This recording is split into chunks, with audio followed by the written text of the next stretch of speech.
Oi, Eliane, bom dia. Bom dia, Heisen, Carolina, ouvintes. Bom dia, Eliane, bem-vinda. Eliane, queria te ouvir um pouco agora sobre as medidas que foram lançadas ontem. A gente estava na quarta-feira nessa expectativa, né, do que ia sair, dessa movimentação, desse palanque que foi montado em São Leopoldo. Queria te ouvir a respeito do que chegou, de fato, aos gaúchos. Exatamente. O presidente Lula foi ao estado, né, foi a São Leopoldo, como a gente inclusive estava comentando ontem, e foi com ele o ministro da Fazenda, o Fernando Haddad. O anúncio foi um anúncio muito poderoso, né, porque é um voucher de 5.100 para as pessoas comprarem as coisas assim mais imediatas, né, para suas casas, né? Quem ainda tem casa, por exemplo, vai comprar uma geladeira, um fogão, itens básicos para uma casa. Também o anúncio aí de que vem 7,7 bilhões só para moradias, para habitações. Então, compra assistida de uma nova casa, daí do Minha Casa Minha Vida, 600 imóveis em leilão da Caixa Econômica Federal, e também estão fazendo um rastreamento de 14 mil imóveis que estão em construção para as pessoas poderem, enfim, para o governo poder apressar aí a situação das pessoas que estão com suas famílias inteiras, né, em abrigos, jogadas em colchões no chão, uma do lado da outra. É uma situação desesperadora. Há também outras medidas, né, em relação à situação das pessoas, da população, como, por exemplo, a expectativa de construção de 4 cidades temporárias, né? Para tirar as pessoas desses abrigos e construir algum lugar onde as pessoas possam ficar temporariamente, um lugar que tenha cama, né, algum tipo de conforto e também áreas de lazer, porque vocês imaginam como está o lado psicológico dos pais, dos idosos, das crianças, enfim, é tudo muito doloroso, mas o anúncio do Lula é muito consistente e importante do ponto de vista de valores e do ponto de vista de extensão, mas ele manchou a importância de tudo isso, transformando o anúncio num palanque, né? Lula rindo, né? O Paulo Pimenta, que vai ser o coordenador das ações federais no estado, rindo, e do lado o governador Eduardo Leite com uma cara constrangida, uma cara assim, sabe, acuada, como se fosse um peixe fora d'água. Então foi um anúncio com um viés político que manchou muito o viés econômico, o viés de solidariedade e de ajuda que o governo federal com certeza está dando ao Estado. Muito bem, e ainda sobre falas aí que geram desconforto, o próprio governador Eduardo Leite ontem acabou pedindo desculpas por ter dito que o excesso de doações às vítimas estaria prejudicando o comércio local. Ele deu essa declaração em entrevista à Band News na terça-feira, a gente vai ouvir. Pontos que eu também pedi à nossa equipe aqui é que ajude a estruturar, na medida do possível, ferramentas e canais para que aquelas pessoas de outros locais que queiram fazer doações possam fazer essas doações também, ajudando o comércio local, que está impactado.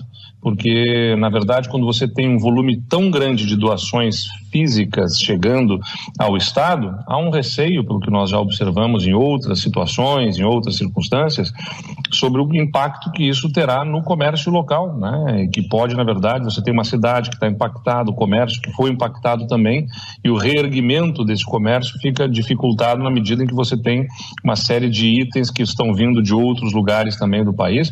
Eu não quero aqui, pelo amor de Deus, ser entendido aqui como alguém que está desprezando isso. Bom, lógico que isso gerou críticas nessa declaração. Aí depois disso, num vídeo que ele publicou nas redes sociais, o governador afirmou que em nenhum momento teve a menor intenção de inibir ou desprezar as inúmeras doações que o Brasil e o mundo estão fazendo para ajudar o nosso Rio Grande nessa reconstrução, foi o que ele disse. E aí pediu desculpas, Eliane, afirmando que nas últimas semanas têm sido brutais e que ninguém está longe de errar.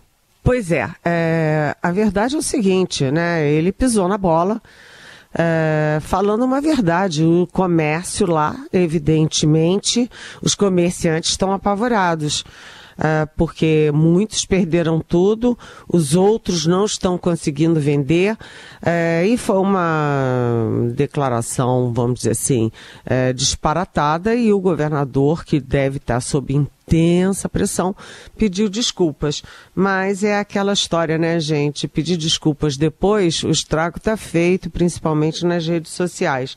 E agora a gente tem o caso aí do ministro Paulo Pimenta, que foi escolhido pelo presidente Lula, foi nomeado como o homem que representa o governo federal, aí, tanto na emergência quanto na reconstrução do Estado. Ele coordena as ações federais, e o Lula tem dito que o tempo inteiro vai ser em contato, em coordenação com o governador Eduardo Leite. Mas ontem, na foto, a gente viu que o Eduardo Leite não parece nem um pouco feliz com essa história. Por quê?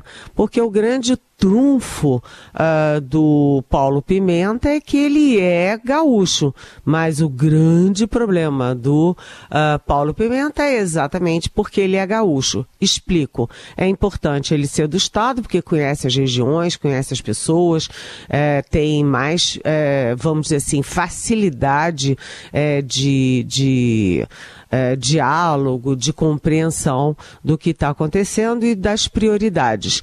Mas é ruim, por outro lado, por quê? Porque o Paulo Pimenta é o pré-candidato natural do PT ao governo do Estado em 2026. Desde 1985, o Rio Grande do Sul teve dois governadores do PT, o Olívio Dutra e o Tarso Genro. E o último, que foi o Tarso Genro, já saiu do governo há mais de 10 anos.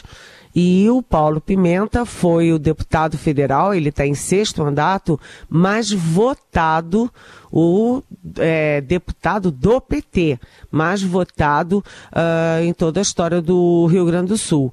Então, o que a oposição diz, e muita gente do próprio PT questiona, é que ele está ganhando um belo de um palanque para as eleições ao governo do Estado em 2026. Então é aquela história, o Lula acerta no conteúdo, mas está errando na forma, né? Porque misturar política nesse momento é muito ruim. Ele, Lula, que estava fazendo tudo de acordo com a Câmara, com o Senado, com os presidentes dos dois poderes, com o Supremo Tribunal Federal, em acordo, em bom diálogo com o governo do Estado, com as prefeituras, ele joga essa pitada de política, tanto no anúncio quanto na escolha do Paulo Pimenta, e atrai chuvas e trovoadas contra ele próprio, né?